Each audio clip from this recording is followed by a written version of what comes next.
Israel का हुक्का पानी बंद करने के लिए एक बार फिर से ईरान ने सभी इस्लामिक देशों से अपील की है। इस पर बात करेंगे।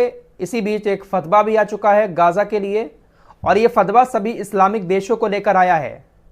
क्या है इस फतवे में वो भी बताएंगे। साथ ही साथ कुछ देश और फिलिस्तीन के सपोर्ट में आ गए हैं। हो सकता है कि आप इस फतवे वाली खबर को कहीं ना कहीं सुन चुके हों, लेकिन मैं आपको थोड़ा सा और आसान तरीके से बताऊंगा। दोस्तों हाय हेलो फ्रेंड्स, और आप सब कैसे? उम्मीद करता हूँ आप सभी खैरियत से होंगे। फ्रेंड्स, आप सभी जान रहे हैं कि अभी इजराइल और फलस्तीन के बीच घमासान युद्ध चल रहा है। दोस्तों, अल्लाह से दुआ है कि अल्लाह जल्द से जल्द इस जंग को समाप्त कर दे और सभी के दिलों में एक दूसरे की खातिर बेपनाह मोहब्बत अता करे। आमीन सुम्मा आमीन। दोस्तों, आइए, अभी एक बहुत ही बड़ी खबर आ रही है। ईरान के टॉप लीडर की अपील, इजराइल का हुक्का पानी बंद। दोस्तों, ईरान के जो टॉप लीडर हैं वो कह रहे हैं कि अब जो इजराइल के लिए तेल और राशन वगैरह जाते हैं वो बंद कर दिया जाए। दोस्तों, अरब देशों से ये अपील की गई है।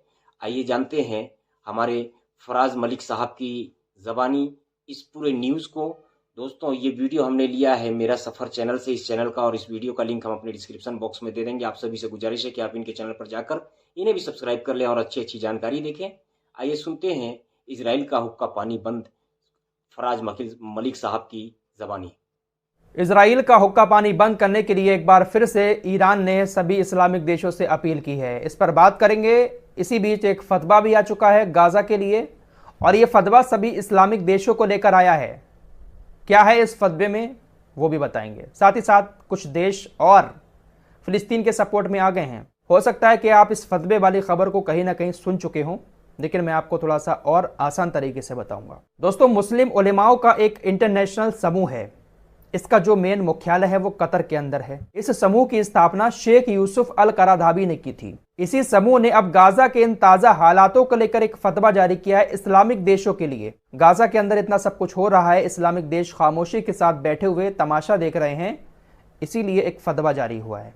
क्या कुछ लिखा है इस फतवे में, जरा सुनिएगा। इस फतवे में लिखा है कि गाजा को कत्लेआम और सामूहिक विनाश से बचाने के लिए अरब शासन और सेनाओं को इस्लामी शरीयत के अनुसार तुरंत एक्शन लेने की जरूरत है। इस फतवे में कहा गया है कि गाजा और फिलिस्तीन को इस तरह से नष्ट होने के लिए, खत्म होने के लिए अकेला छोड़ देना अल्लाह और उसके रसूल के साथ दुश्मनी है और ये अल्लाह के सामने सबसे बड़े गुनाहों में से एक गुनाह है। यानी मुस्लिम उलेमाओं के इस फतवे में इस्लामिक देशों को साफ तौर पर यह आदेश दिया गया है कि आप गाजा के लोगों की आगे आकर मदद करें, चाहे पैसे से, चाहे सेना से।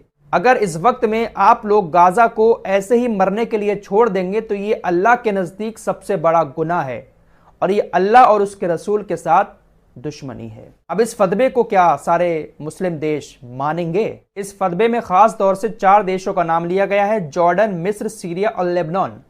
ये वो देश हैं जो इजराइल और गाजा के करीब हैं।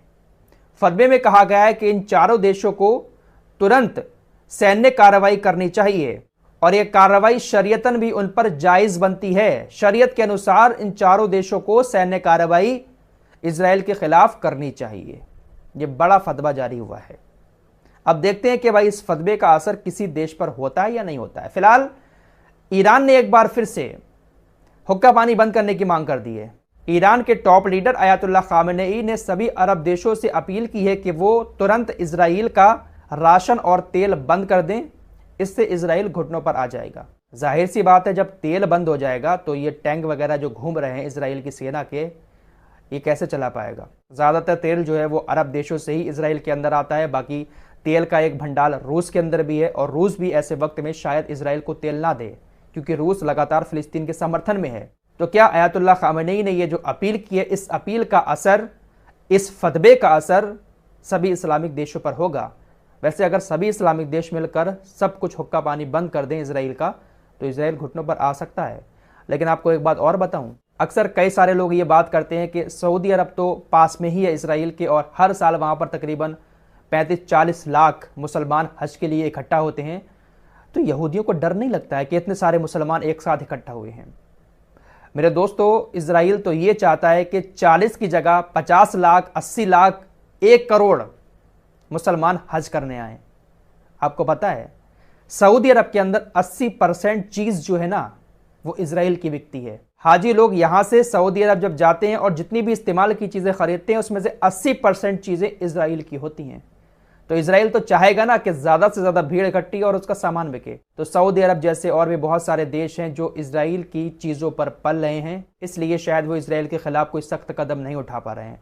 अरे भैया, दुनिया में और भी देश हैं, लेन देन कहीं और से कर लें, और जगहों पर भी सामान बनना है, लेकिन इजराइल का ही सामान ज़्यादातर सऊदी अरब में बिकता है। दोस्तों, अरब देशों को साइड में रखिए, जो गैर मुस्लिम देश हैं धीरे धीरे करके वो अब इजराइल के खिलाफ होते जा रहे हैं। कोलंबिया और चिली ने भी फिलिस्तीन का सपोर्ट करते हुए अपने राजदूतों को इजराइल से वापस बुला लिया है। कल मैंने आपको अमेरिकी देश ओलिविया का भी बताया था, उसने भी अपने सारे राजनयिक संबंध इजराइल से खत्म कर दिए। अब इसी बीच साउथ अफ्रीका भी गाजा की सपोर्ट में सामने आ चुका है। साउथ अफ्रीका ने गाजा की आवाज को बुलंद करते हुए यूएन से अपील की है कि गाजा के लोगों के लिए तुरंत रैपिड प्रोटेक्शन फोर्स तैनात की जाए। इजराइल जिस तरह से बमबारी गाजा के ऊपर कर रहा है, उनको इस वक्त रैपिड प्रोटेक्शन फोर्स की सख्त जरूरत है। तो अब साउथ अफ्रीका भी खुलकर गाजा के सपोर्ट में आ चुका है। दोस्तों, बयानबाजी तो अरब देश भी बहुत सारे कर रहे हैं, लेकिन ये जो गैर इस्लामिक देश हैं, इनके जो बयान आ रहे हैं फिलिस्तीन के सपोर्ट में, ये अपने आप में बड़ी अहमियत रखते हैं। कम से कम ये देश खुलकर कुछ सही मांग तो कर रहे हैं और इनकी मांगें सुनी भी जाएंगी। अरब देशों की कोई नहीं सुनता है। फिलहाल आपको क्या लगता है कि फतवे का असर, हुक्का पानी बंद करने वाली बात का असर अरब देशों पर कुछ होगा? कमेंट बॉक्स में जरूर बताएं। चैनल पर पहली बार आए तो सब्सक्राइब कर लें, लेटेस्ट अपडेट आपको ऐसे ही मिलती रहेगी। तो दोस्तों, अभी आपने सुना फराज मलिक साहब की ज़बानी, पूरे न्यूज़ को आपने जाना। दोस्तों, आप सभी से गुजारिश है कि आप अल्लाह के बारगाह में दुआ करें कि अल्लाह पूरी दुनिया में सुकून और चैन अता करे। आमीन सुम्मा आमीन। और सबके दिलों में, पूरे लोगों के दिलों में, सभी इंसान के दिलों में, सभी लोगों के दिलों में एक दूसरे की खातिर बेपनाह मोहब्बत और इज्जत अता करे। आमीन सुम्मा आमीन। दोस्तों, हम सबको अल्लाह मिलजुल कर रहने की तौफीक अता करे। आमीन सुम्मा आमीन। और सबकी परेशानियों को जल्द से जल्द दूर कर दे। आमीन सुम्मा आमीन। दोस्तों, आप इसी तरह के और वीडियो देखने के लिए हमारे चैनल को सब्सक्राइब कर लें। अगला वीडियो लाने तक के लिए अल्लाह हाफिज़। दुआ में याद रखें।